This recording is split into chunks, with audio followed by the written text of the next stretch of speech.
Today, we're going to talk about the importance of architecture and really what that means in community development. I've invited Marshall Anderson to come talk with us a little bit. Marshall is my go-to architect. Marshall, just kind of wanted to dig in and, this whole series is talking about how nonprofits can better organize, how they can make meaningful change in communities, and what are the tools that they need. So really, I think architecture is paramount to a lot of community development efforts. But just wanted to kind of get your impressions about, what are the important things that a nonprofit would need to look for in a relationship with an architect. But probably where we need to start is, who are you? Why are you here? What are we talking about? Yeah. Who is Marshall Anderson? Who is Marshall Anderson? Good question. So I got my start in architecture really because I enjoyed drawing. I used to wait at a public library for my mother when she was at work, and I would sit there and go through books. And one of the early books I found that I loved to look at was a book of architectural drawings by Frank Lloyd Wright, and really didn't know anything about it other than I thought they were interesting drawings. So that's my earliest memory of me relative to architecture. Fast forward, once I got into high school, I decided that I really didn't enjoy school, didn't really want to go to school. I was looking for any way to get out of going to school. That led me to the military, joined the military, spent 4 years serving the country, touring the world, and figured there were probably safer things that I could be doing. And so the first thought that popped into my mind was, hey, I might go explore this idea of architecture. Right, yeah. That led me to Auburn University. I got in the School of Architecture, not my first year there. They let me in the second year. Found out that I had some facility in the program itself, but really still didn't know what architecture was. I had graduated, I'd gotten my degree, I'd started working for a company here in Birmingham, and had the good fortune to work with a man by the name of Dick Pickford. And Dick kind of showed me the role of an architect as a community facilitator, as someone who could begin to engage in communities that might not otherwise be served by the design professions. And I guess about 10 years into working with Dick and his company, I really discovered where my passions were really fueled. That led us to forming our own company, me and a good friend, Chris Mikulich, Design Initiative. And one of our really focal points, one of the things we were really interested in exploring was how architecture could serve communities, how it could serve as not only a facilitator, but also as a resource and a tool to help communities revitalize and rebuild themselves. Through that work, we had the chance to work with a number of local nonprofits, including Navigate, and really began to see more and more how architecture could begin to serve as a really important resource, important tool for helping communities come back to maybe realize their own revitalization goals and come back to a sense of viability and vitality that maybe they had lost through disinvestment or other reason. Talk a little bit more about that, because when I think of architecture, I think blueprints, floor plans, elevations, all the drawings that an architect might do. But you're broader. You're talking more broadly about architecture. Yeah. So talk a little bit about define architecture. Interesting question. I think there is this really broad umbrella that design kind of creates, and architecture falls underneath that. I think in some ways, and I may catch some flack for this, I think architects have done the profession a disservice because we have really allowed ourselves to be isolated and siloed into a really particular set of services, and that we only serve certain clients to do certain types of projects. I think our training and our access to those involved with community development, with the built environment, give us the ability and the license to do a lot more. So what do I think architects are able to do? I think architects and architecture can think about a whole set of problems at macro to micro scales, and at the very maybe as a way to talk about this, I'll tell you how I got involved in community development work within our own company, Design Initiative. It's because I had kids. Yeah. I had kids, and we lived downtown. We lived in the city of Birmingham. I was interested in figuring out how I could send my kids to public school. And the public schools here in the city of Birmingham are recovering, but there's some challenges that they've had. I don't know anything about public education. I don't know anything about how to make schools work, but I do know how to make buildings work. And from there, I know how to make streets and blocks and neighborhoods begin to work just from a planning and design perspective. And that was really this entree into how does my role as an architect begin to play a role in this broader sense of community redevelopment. So my definition of architecture is from this really macro to micro perspective, that design thinking can help us consider what the challenges are, what the problems that need to be addressed are at a city scale, at a neighborhood scale, at a street and block scale, all the way down to an individual housing unit or a building structure scale. I think the same design thinking can be brought to bear. Yeah. And, one of the things with respect to this, what brought us into this idea of community revitalization, community redevelopment work, is I think our recovery neighborhoods in the city of Birmingham, and really across the nation, but specifically here in the city of Birmingham, our recovery neighborhoods have so much valuable and recoverable infrastructure. And what I mean by that is not just the streets and sidewalks, the trees. I mean that there are schools and churches and residents and all sorts of valuable resources that are there to be recovered and repurposed. And if you imagine those existing neighborhoods, you imagine that existing recoverable infrastructure, trying to replicate that in a greenfield setting, in an undeveloped or previously undeveloped site, that would be so challenging, so difficult, so expensive, just to name kind of one challenge. But we've got those assets in these downtown neighborhoods. And you think about the value that adds. Think about an alley, right? You got a street and an alley network. You think about what an alley does to the viability of a street, the livability of a street, not just as a place for cars, but as a place for people. A place for communities to come together, for kids to play in the street, for you to get a chance to know your neighbor. Those are all resources. Those are valuable things that when we begin to talk about what makes a community viable, what makes a community affordable, what makes a community well-designed, to speak about it from an architect's perspective, those elements add richness to the work that we do. And so it sounds like the lens that you would approach a project through is much, much more broad. I think we're adding the most value. We as architects are adding the most value in service to our clients, and service to the folks that will use the structures that we have the ability to influence. We add the most value when we're thinking in as broad as a lens at the most macro scale that we can. When we can consider the myriad of different influences that will affect decision making on that particular project site.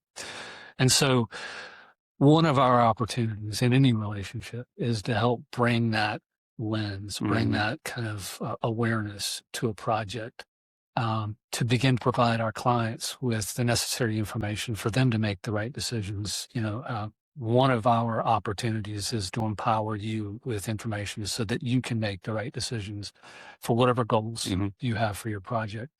And I do think that, again, it's one of the things that I think architects have the ability to do that we don't often do. Sometimes we get locked into just creating the object, just creating the building, and not really thinking about the context within which it exists, and the context at its broadest kind of sensibility, thinking through, how does access and how does connectivity and how do these other community assets, community resources inform the viability and livability and kind of success of the individual project that we may be engaged to look at. We need to bring that thinking as a skill set to the team and give that kind of information to our clients so that they can make the best decisions about how to move forward. Well, let's back up a little bit. Like, let's talk a little bit about how a nonprofit might engage the services of an architect. At what point is it appropriate to bring a consultant like that in the picture? What's that working relationship look like? Especially for nonprofits who might not have any experience in kind of the built environment or, construction process. How does that look like, that relationship between? Yeah, I'm going to speak from obviously my particular class. I want to be involved in projects from the very onset, from the first consideration of, in the case of pursuing affordable housing.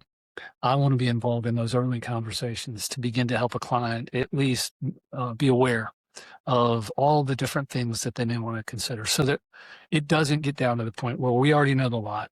We already know the program. We already know what we're going to build. I just need somebody to draw. Just to draw it. Yeah. I'm not really adding value there. It's not that we can't do that. It's just that I'm not adding as much value, maybe is a better way to put it. I think if I can begin to help from the onset, or an architect can begin to help you consider what are the best locations? How do we strategically begin to consider this lot versus that lot, this part of the neighborhood versus that part of the neighborhood? How do we think through what's the best housing choice to begin to deploy? When I say housing choice, is it a single family detached unit? Is it a single family detached unit with an accessory dwelling unit? Is it a single family attached duplex, triplex, quadplex townhouses? Is it a multifamily solution? All of those things, I begin to add more value the earlier in a process I'm engaged. I can begin to help a client consider all of the different kind of ramifications. The closer we get towards implementation, the less that input really is able to guide and inform decision making. And as such, where we decide to make a change late in the date, it becomes more expensive. Early on, it's a part of just information gathering and feeding the decision-making matrix, helping you make better decisions. The closer you get towards, well, we've got to break ground in 6 months, and I really don't have time to consider 4 other lots, 4 other places in the neighborhood. We've acquired these lots, and we're going to execute on these lots. I have less effect and less input that can lead to maybe more informed decision-making. Yeah. Well, let's talk about that notion of kind of, I like to call it baked in affordability. Affordable housing is such a loaded term. It can mean anything you want it to mean. Typically, affordable housing means cheap housing, but I don't think that's necessarily appropriate.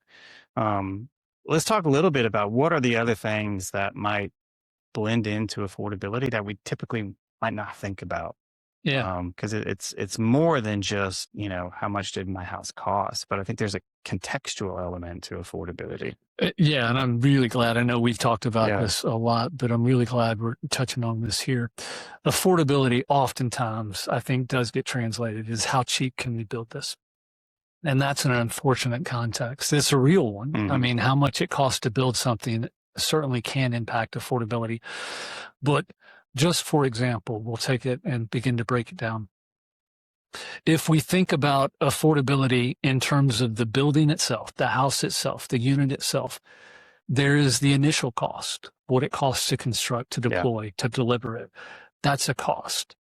But when you weigh that against what it costs to maintain, to operate, to live in over a period of time, those costs, the initial cost, pretty quickly begin to be outweighed by the operations and maintenance costs. So making decisions about first costs, I'll call them, are sometimes pejorative. Sometimes they begin to have a negative consequence on the operations and maintenance, just if we're thinking about just those 2 components. Then you begin to overlay onto this idea about livability, about beauty, about dignity. You think of those things, and if we begin to add something to a neighborhood context that improves the quality of the street, it adds Right. dignity and beauty and livability. We're beginning to add affordability, maybe not in a direct sense, but in a indirect sense, because now I'm adding value to that neighborhood, right? So those are just really quick examples about the building itself. But then when you think about this idea of strategic locations, right? You think about the automobile, and most of our neighborhoods are built in locations where you have to own a car to access. We're not located close to mass transit stops. We don't really have a very viable mass transportation system in most cities and most neighborhoods. We don't have good regular routes. But just think about the automobile. For the average family, I think the statistics may have changed, but the average family spends roughly $10,000 a year on an automobile to pay a car note, to own, operate, insurance, if you happen to have any problems. So $10,000 a year. In a city like Birmingham, where the median income is $31,000, $32,000 a year, that's a third of your income that goes to own and operate a car.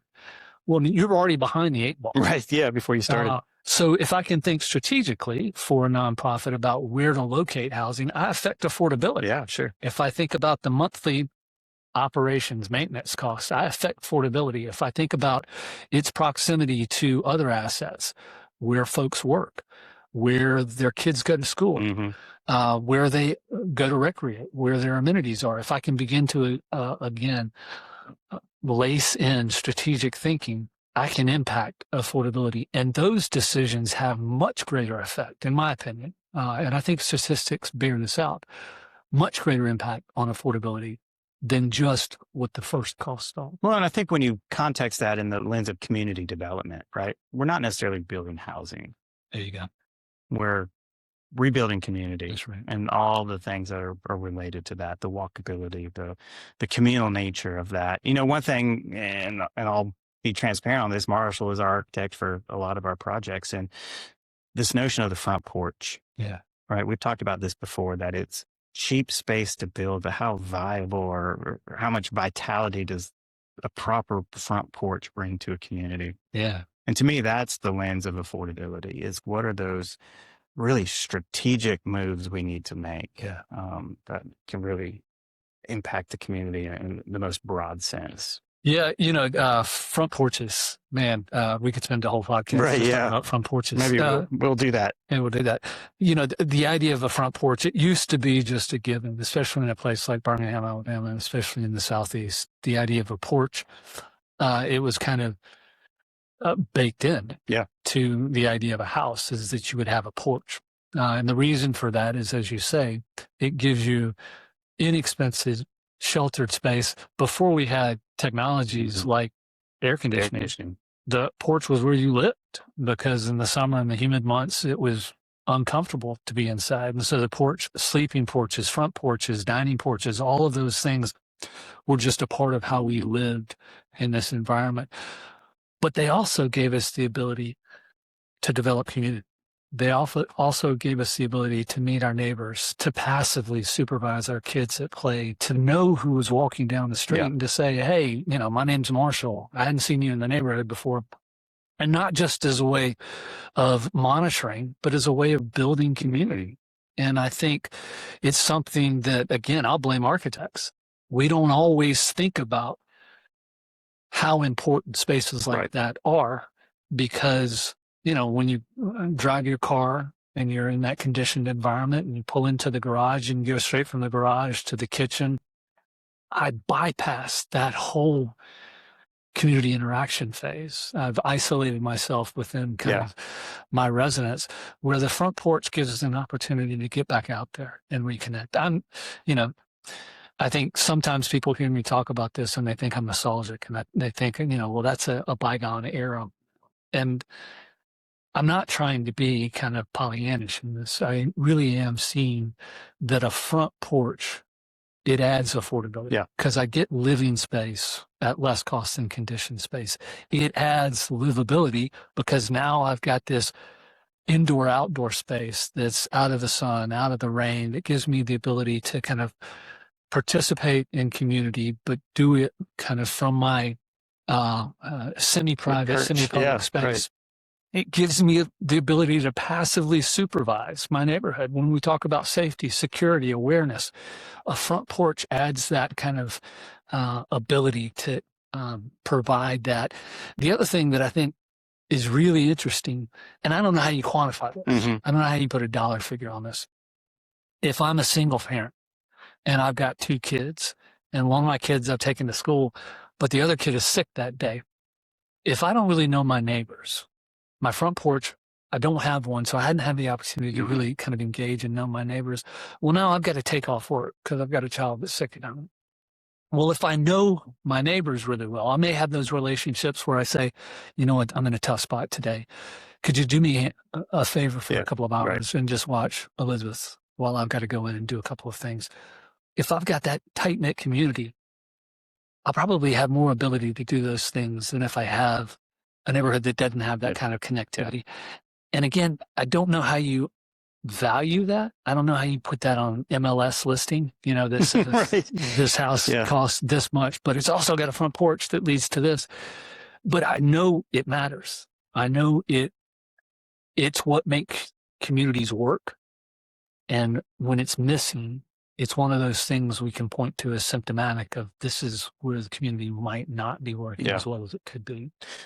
I think that's a good point of this notion between architecture reinforcing the agency's mission. Yeah. And what level of input are you looking for from an agency to help guide some of your decision making, or is it kind of a conversation that you have with the organization? Yeah. So for me personally, and this has been, I'm 55. And it's they say you're not really good at architecture until you've been doing this for about 30 years. And so you're there. I'm just now getting there, apparently. But one of the things I think I've learned over that 30 years of professional experience is I've learned at least a little bit of humility, right? And so one of the things I've begun to begin every day with is this idea of who am I serving? Like reset my kind of my framework. Who do you serve? I think our job, my job as your architect, is to wake up and say, how do I serve Navigate? How do I serve Navigate and its missions? How do I serve Navigate and its residents, its clients? That's my job. My job isn't how does Marshall do a cool piece of architecture today? How does design initiative begin to kind of change the built environment? While I want that to happen, really, I'm here in service to my clients and the people they serve. And every project, every client has a different set of needs and different set of goals. I can't begin to serve them well until I've started out listening to what are the drivers, what are the things that you're trying to achieve. And that lets me know where I'm going to be kind of a valuable servant or where I'm not. And there's any number of cases where we as architects have stepped away from clients because we've realized I'm not serving you. Whether it's through alignment, whether it's through mission, whether it's through what you want to achieve, what we are trying to do with our service, we may discover that there's not an alignment. But that really is, I guess, there are plenty of excellent architects that have the ability, and I'm going to use ego, not as a pejorative term, but really as a way of saying that's an evidence of self. For kind of when you reveal yourself, you're revealing your ego. And there are a lot of really great architects that do great works of ego. They're beautiful objects, beautiful buildings, beautiful spaces that you go to that architect because they're really good at kind of revealing those pieces of ego. That's not what I do. That's not what we do. I think we're really good architects, but we start with listening. We start with understanding what our clients' needs are. And I would say that that's what, especially in the nonprofit world, where every project has a schedule, every project has a budget, every dollar has to be kind of earmarked and understood. What's the impact of that dollar? Is it kind of highest and best use? I think you want to find an architect that understands your mission, that understands your goals, understands how to serve your clients. Well, you're describing architecture as a very relational opportunity between an agency and the architect. Yeah. And I'm curious if you had to hire an architect, how do you begin that process? What are the important questions to ask, or how do you identify that this is the right person for what we're trying to do? Yeah. Are there, I don't know, are there things that you would look for if you were on the other side of the table? I'm sure I'm going to miss some things, but maybe I'll start with one. There's going to be something that leads you to that relationship, and whether it's to a body of work, a portfolio that says this architect has done work that is either similar to the type of work that we have a need for, or has something about how they kind of deal with site, how they deal with community, how they deal with building materials, something about the work they do. So looking at an architect's portfolio could be a way that you begin to identify a relationship. I think competency, like are they able to perform? That's probably interesting. Capacity, is it a one-man shop? Is it a 50-person shop? In our company, we have intentionally stayed small because my business partner and I, we want to be involved in every project. I want to be hands-on every project. And so as such, I don't ever want to get to such a size where I feel like I'm just managing people or I'm not directly engaged in the projects. And I think, again, that matters. If I'm looking for an architect, if I'm going to hire someone, things like that. It's not that everybody has to look for someone who wants an architect like I want. It's, understand what it is you're driving towards, and try to identify those professionals that can begin to maybe at least begin to check the boxes. Here's what's important to me. I believe this is kind of, you go through the food movement, you go through craft movement, local, like find someone local. Finding local professionals, I believe, has value. They understand. I mean, I've lived here in Birmingham longer than I've lived. I'm born and raised in Alabama, but I've lived here in Birmingham longer than I've lived anywhere. I think I understand this place better than I understand any other place in the country. Doesn't mean we can't we do projects around the country, but I'm best when I'm working here, especially when I'm working for clients that are working in neighborhoods where we already have worked before. I think I understand what those, the issues are. In a lot of the work we do, navigate, design, initiative, and partnership, credibility matters. Like coming in, especially looking like I look as a white male walking into a neighborhood that may not have my same upbringing. I've got to have something that begins to establish a level of trust, a level of confidence, a level of awareness that, what, Marshall's going to actually listen to what I have to say. And I think being from this place matters. So again, an architect that you're looking for, that may matter. That you have someone that has credibility, understands, and will be accepted into this relationship. Well, let's talk a little bit about the process of engagement. Okay. I come to you with a vision that we have. What are the stages that we might go through, all the way through, project conception, all the way through delivery? Like, what can I expect? The different stages of engagement. Well, I mean, start from the beginning. I mean, it's as with any relationship. I think you want to have, whether it's one or a series of initial conversations that begin to, does this professional understand what I'm telling them? Is there resonance here? Do we begin to connect at some level? Because it's going to be a long-term relationship, even if it's on a single project. You think about design, 3, 6 months, 12 months for larger projects, and then the actual implementation, that's another 6, 8, 12 months. So you're talking about a 2-year relationship, even if it's just for one project. You want to find someone that you can trust, that you believe will listen to you, believe understands what you're trying to accomplish and has buy-in. And that takes some amount of initial conversation. from those initial conversations, I would say, now here's my scope of work. I need you to give me a proposal for how you're going to accomplish this. What are you going to do to accomplish it? What's the set of deliverables that you believe are required for this scope of work? What's the schedule, a time frame associated with that? And then what's a fee? Yeah. So, that's kind of an initial proposal. Assuming all of those things work out, you would move into a typical architecture relationship, client-architect relationship would include some sort of understanding of program, beyond the scope of work.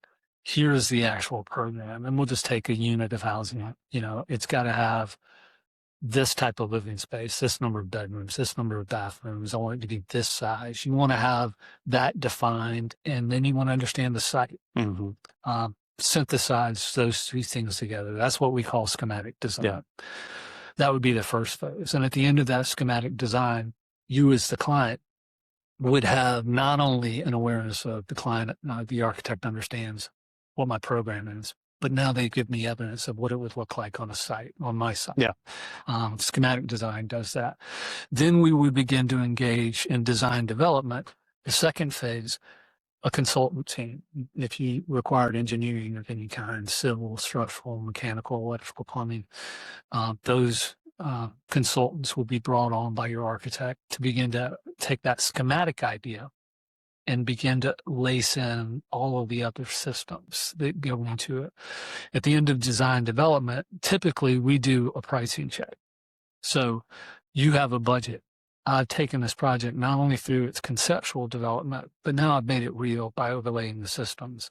And then I give that to a contractor or a builder and say, all right, are we on budget?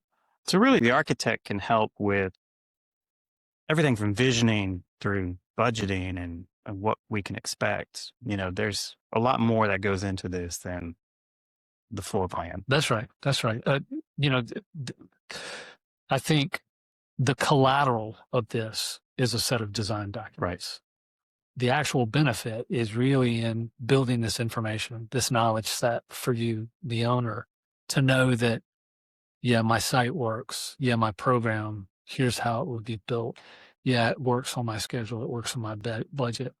And again, the collateral is that you've got a set of construction documents, that kind of third phase, a set of CDs that are permitted that, your contract with your builder are based on, and then the actual execution of the building happens. But that is really just a drawing that evidences the things that you've already known. Inputs that went into that. Yeah, that's right. There's a phase that's typically called bidding negotiation. You can send it out to bid, or you can negotiate with the builders that you've worked before. Bidding negotiation, that's a phase. And then CA, one of the most often overlooked, but a critical component, CA, construction administration, where me as your architect, I'm meeting with you, your contractor, regularly. Sometimes as much as daily there at the job site, to begin to look at, here's what happened today, here's what's happening the rest of the week, here's the challenge we've come across, here's something you drew it this way, but we can't really build it that way, or we built it this way, not the way you drew it. Their construction is really about managing change, and there's an important kind of tension between owner, architect, contractor, because each of us is trying to help serve the client in a different way. I'm trying to capture all of this information from the beginning of our relationship, the design intent, make sure it's implemented. The contractor is trying to help you manage budget and schedule and quality of construction. And you've got deadlines and a resident that you're trying to produce this housing for. There's a necessary tension. And I don't mean confrontation. I mean this voicing of different perspectives that ideally leads to the best possible decision that gets made. And that happens during construction. As many conversations as we've had prior to construction, some of this stuff will only be revealed once this structure begins to be physically represented. I think that's the part of architecture that I think I have been most surprised. The benefit of is through that contract administration or construction administration work. Just the advocacy that the architect has for the owner with the contractor. Is that's it's almost a quality control level Yeah. that the architect is helping everybody fulfill what they said they're going to fulfill. And if there is conflict or if there's omissions, then there is this negotiated process that the architect can help lead you through to have a really positive outcome. I think that doesn't need to be overlooked in the process, because I think I've worked with other organizations that get the documents, give it to the builder, and then the builder does what the builder does. Right. Not to disparage any builders in the room, but there is that accountability that I think the architect brings to the construction process that I think is very valuable in delivering quality product. And I'll even say, I mean, I think the contractor, the builder, brings accountability to the architect. Sure. Yeah. Right. Why'd you draw it that way? Yeah. Yeah. You drew it. I mean, it's really easy to put lines on a sheet of paper. Right. Sometimes those lines don't translate into reality. And so again, I think it's a necessary conversation that the goal all of us have is in putting the best, and I don't like to say product, but in putting a best house, the best dwelling unit, the best structure, putting the best of our efforts forward. That's the goal. Yeah. And again, I think early on, I didn't appreciate that, build what I drew. Mm-hmm. And a contractor would say, well, I knew you drew it this way, but that's not really the way it gets built. And, through hubris, I would say, no, that's what I drew. Right. Build it. And then it would get built and I'd realize what the contractor was trying to tell me. Oh, that's why we don't build it that way. Yeah. So maybe a little bit of wisdom I gain is they bring just as much experience to this as I might. Mm-hmm. And it's important to include that conversation, include that perspective and really, unless you bring the builder into the design process, which is valuable too, the only place those conversations can happen otherwise is out on the job site. Yeah, you're right. When it's being built. And I think those are really necessary, important, valuable. So anyway, you ask about what a relationship would look like. Contract or construction administration, that is where I'm leading you through the process all the way until its completion, all the way until we walk through the final punch list and say, this is what was drawn, this is how it's been amended and changed, this is how it's been constructed. Does it do what we said it was going to do? Does it operate the way we said it was going to operate? And as soon as you're comfortable with, yes, in fact, we sign off on it, and that's when the project is complete. Ideally, the relationship is. Ideally, even if we never do a project together, the relationship is what's valuable. Yeah. Again, the project is the collateral, at least from my perspective. No, I think this is so helpful in really understanding community development and the role of architecture in that. Yeah. That it's so multifaceted. It's not just about delivering that unit, but it's delivering the proper unit in the proper context that reemphasizes all the inherent properties that the community already has, and really highlighting and celebrating those aspects of it. Can't emphasize enough the importance of doing it on the front and I think, I mean, really, just to kind of wrap that around, I think the further down the decision-making line you bring in the architect, the less they're able to maybe help you consider those things. And a lot of nonprofits are embedded in the communities and they're working in the communities for decades. Right. In some cases, they know these assets. I think at the very least, bringing an architect in and sharing that wisdom with them. And it's not just about, again, we're using the example of a housing unit. It's not just about, I need a 1,400 square foot, 3-bedroom, 2-bath house, and it's got to be on this lot. If your architect doesn't understand that whole system, that whole ecosystem that exists, that whole network that exists, they may not be able to provide you with the best solution that you deserve, that your residents deserve. I think if you can, even if you're bringing it in midstream, if you can begin to impart and share this wisdom you have, this awareness of here's what this community really is all about, they can help plug into that ecosystem much more effective. And really, that's part of the discovery process. That's part of the programming process. Is the agency or the nonprofit really helping you understand the context and where they're working. That's right. Yeah, I don't think that can be overlooked. Is the value that the nonprofit has on the input side of the architectural equation. Yeah, we quote this often, and I think it's another one of these things that I try to remind myself of. I don't know if it's a Native American saying or not, but that's what I'll call it because I found it on the internet. So it must be true. Yeah, it must be true. But it says we didn't inherit the world from our ancestors; we're borrowing it from our children. Sure, yeah. And I think that's the attitude we need to bring to this kind of community redevelopment work, is that this isn't about what I'm going to do with what I inherit. It's what am I providing for the next generations, the generations to come. And I think that puts a whole different filter, a whole different lens, a whole different perspective on this idea of service. Like, I can't just be serving a bottom line, but I've got to be thinking a lot more. And again, this will sound patronizing to a lot of the folks like Navigate who do this work day in, day out. They understand this. They know this. I think you want to find an architect that also knows this and understands this, that appreciates that the work we do is much greater than one person, makes much greater than one project, much greater than one service. Well, and I think the catalytic nature of a well-informed building, and what it could do to the surroundings, contrasted with a poor performing building and the negative influences it has. You know, it's not that we're building a house for the next 5 years or 10 years. Ideally, we're building it for 50, 100 years. Absolutely. So the decisions we're making today, like you said, are affecting our children and our grandchildren. That's right. You know, so we have the responsibility to do it right on the front end. Yeah, the work that Navigate does is not only important, it's incredible, it's invaluable. I've told you this before.